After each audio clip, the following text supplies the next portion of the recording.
Bem-vindo ao Editor Tech, o espaço de análise e debate da tecnologia de amanhã, sempre baseado nos artigos do portal editortech.com.br. Se a gente para pensar, a evolução dos smartphones é uma daquelas coisas que aconteceram bem debaixo do nosso nariz, né? Mas que em, 15 anos mudou absolutamente tudo. Eu lembro que meu primeiro smartphone era basicamente para e-mails e, com sorte, um mapa que funcionava. Hoje ele é meu estúdio de fotografia, minha central de mídia, meu escritório. Só que parece que a gente chegou num platô, não é? As novidades de cada ano são câmeras um pouco melhores, uma tela um pouco mais brilhante. A nossa análise de hoje, porém, se debruça sobre uma ideia que sugere que esse platô é, na verdade, a beira de um penhasco para um salto gigantesco. A fonte é um artigo fascinante de Daniel Kim, que fala sobre a chegada iminente da primeira geração de smartphones com computação ótica. E a promessa não é pequena, não, é transformar o aparelho no nosso bolso numa máquina de produtividade criativa profissional, capaz de fazer coisas que hoje exigem computadores caríssimos. O objetivo aqui é entender não só como isso funciona, mas o que realmente significa na prática. Primeira pessoa que vem à minha mente foi uma tia minha, que já faleceu. Ela morreu de maneira repentina aos 42 anos. E essa discussão é crucial porque ela nasce de uma necessidade. A computação como a gente conhece, sabe, baseada em elétrons correndo por circuitos de silício, ela está esbarrando em leis fundamentais da física. Como assim? Pensa num processador. Para ele ficar mais potente, a gente precisa espremer mais transistores num espaço menor. Só que quanto mais a gente espreme, mais calor eles geram e mais energia consomem. E num aparelho compacto, que depende de bateria, como um smartphone, esse virou o grande gargalo. A computação ótica, que troca os elétrons por fótons, as partículas de luz, não é só uma busca por mais velocidade, é uma tentativa de redesenhar a estrada para escapar desse engarrafamento. Ok, vamos começar por aí. Trocar elétrons por fótons. Na minha cabeça isso soa como, trocar carros numa estrada por feixes de laser. A primeira coisa que vem à mente é velocidade. É só isso ou mudança mais profunda? A velocidade é o benefício mais óbvio e é real. A luz é fundamentalmente a coisa mais rápida que a gente conhece. Sinais elétricos em cobre ou silício têm uma resistência, uma lentidão que a luz não tem. Mas, como o artigo do Daniel Kim aponta, a velocidade é só a ponta do iceberg. O segundo benefício, e talvez o mais importante para o mundo móvel, é a eficiência energética. E isso tem a ver com o problema do calor que você mencionou. Exatamente. O movimento de elétrons gera atrito, que gera calor, é por isso que seu notebook precisa de uma ventoinha e o smartphone esquenta quando você joga.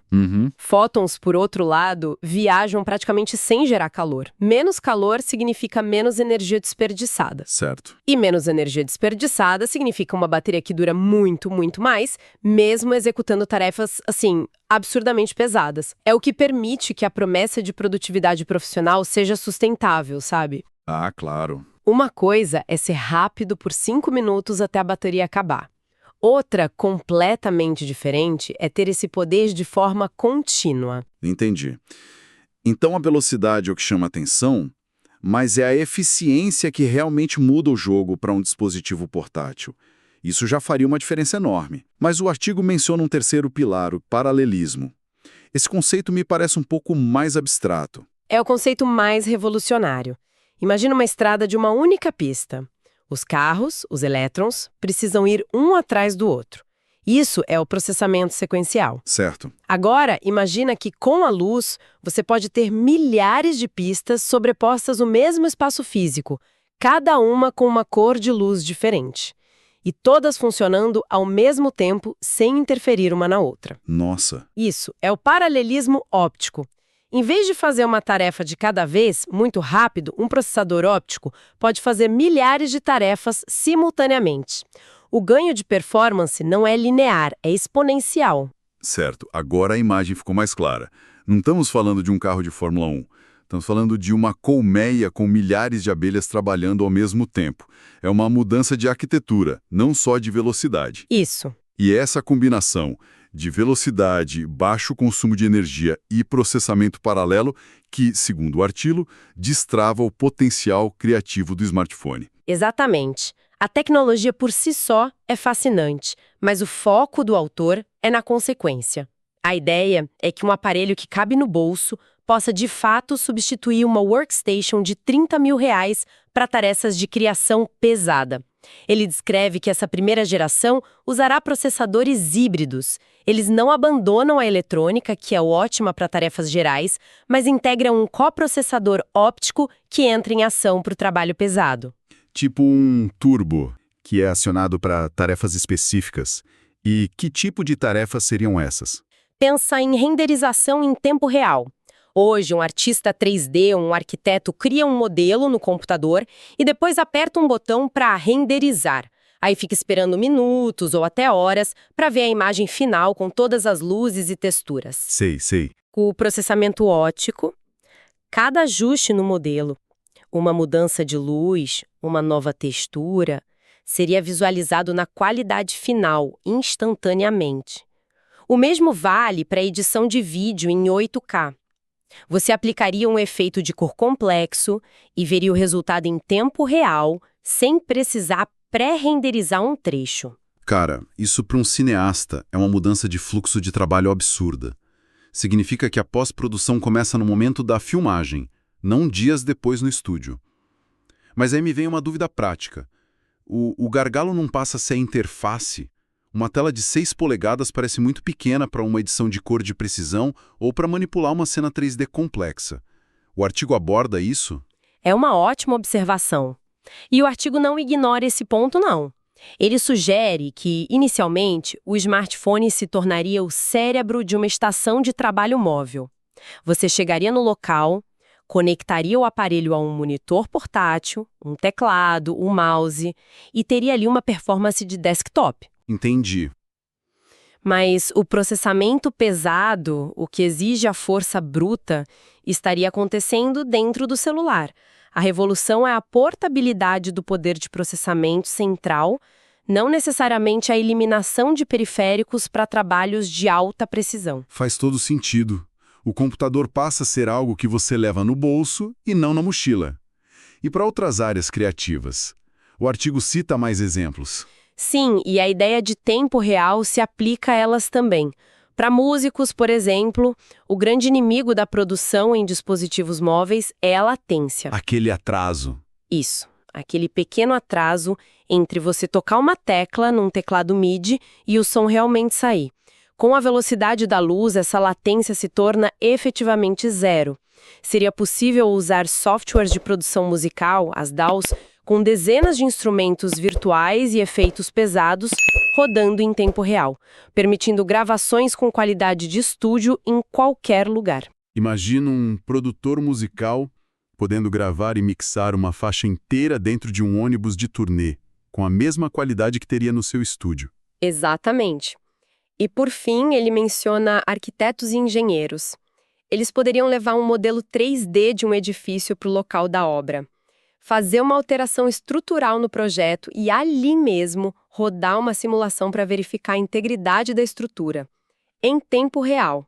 Processos que hoje levam dias. Processos que hoje levam dias de análise num escritório poderiam ser feitos em minutos no campo. Essa capacidade de dar tanto poder a indivíduos, a freelancers e pequenos estúdios, me parece o ponto mais disruptivo de todos.